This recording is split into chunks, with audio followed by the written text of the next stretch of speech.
Hi, I'm Pierre from Opus on Granville Island, and I'm here today to show you some techniques in oil painting and to show you some of the beautiful colors I use. Over here I've got a painting just to give you an idea of a completed piece.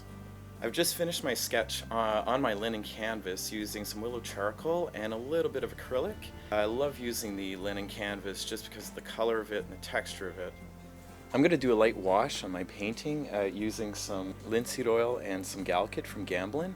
And this is just to increase the drying time of my painting, and I like to work on a wet surface. So I'm just going to apply it with a wash brush. Now that the wash is done, I've set up my palette with the colors I really like using. I'm going to be using some Gamblin paints, some Stevenson's, and Opus essential oil paints, which are great value, great bang for the buck. I'm going to be using some Gamblin Gamsol. This is to thin out my paint and also to wash my brushes.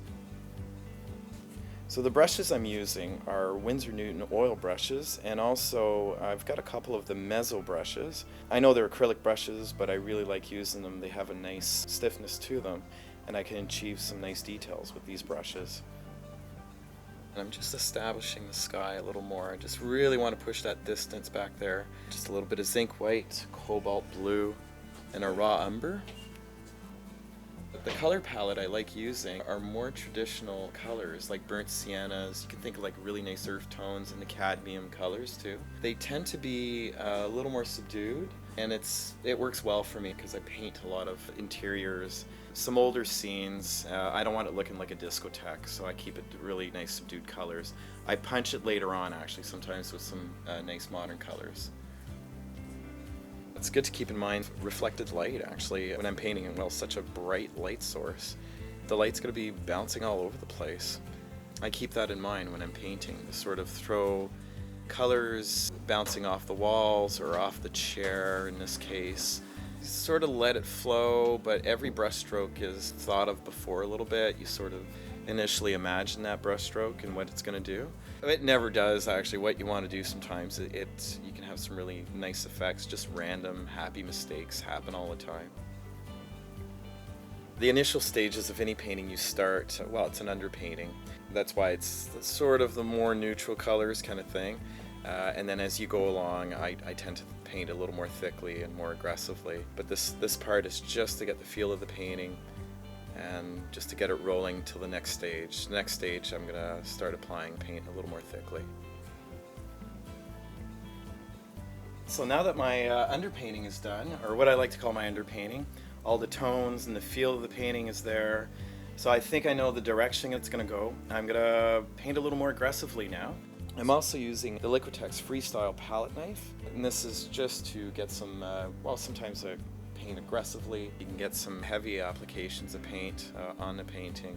It's controlled, but it does some nice random things, and that's nice to have actually in the painting. Sometimes you just never know what's gonna really come out of it, and it just keeps the painting very loose. I'm going back into the sky here with my palette knife, just establishing the sky a little more, making it a little brighter so that I can go in later on and get some detail work in here. But yeah, just pop in that sky. And all the light in the room will be sort of working around that now. Establish some textural elements here in the walls here. And make sure I've got some nice reflected light coming out of the window. So that's sort of that blue that's in the sky sort of reflects on the walls. As I'm painting this too, I like to step back. In my studio I have a mirror on the opposite side, and that's just so I can see the painting in reverse. It enables you to see it with fresh eyes, because you're going to be looking at the painting constantly for hours at a time, and sometimes visually it just gets too comfortable. And later on with the brush I can go and sort of refine some of the elements that I'm painting right now.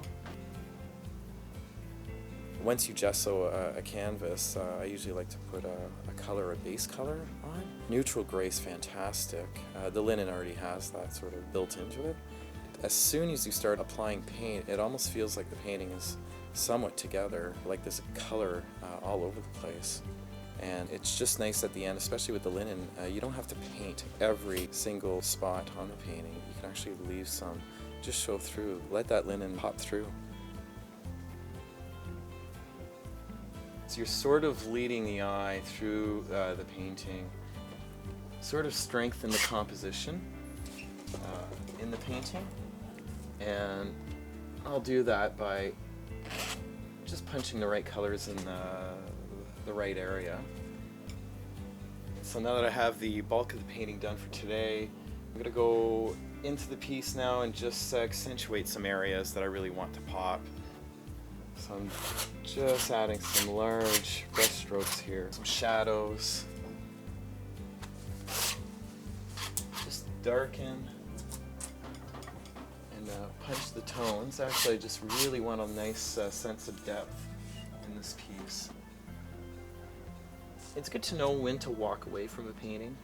I find that especially the first day, actually. I'll just do what I need to do and then walk away and let it dry. Using the gal kit, drying time could be just even a couple days, or even the next day actually I'm able to paint on the painting. So that's why that's a fantastic product. Using acrylics, it's usually we're using retarders to sort of extend the paint, where in oils we're doing the opposite. Most of the time you want to use products that'll let your painting dry a little more quickly, especially if you're painting very, very, very thick. And also depending on the color you're using, earth tones tend to dry faster, whereas the cadmiums and the bright colors will take a long time to dry. So I've done all the work I can today on this painting. It is very wet, and in oil painting it's really important to know when to step away from the piece. I'll go in later on, do some glazes, refine the details, but now I'm just going to let it dry. I'm Pierre from Opus, and happy painting.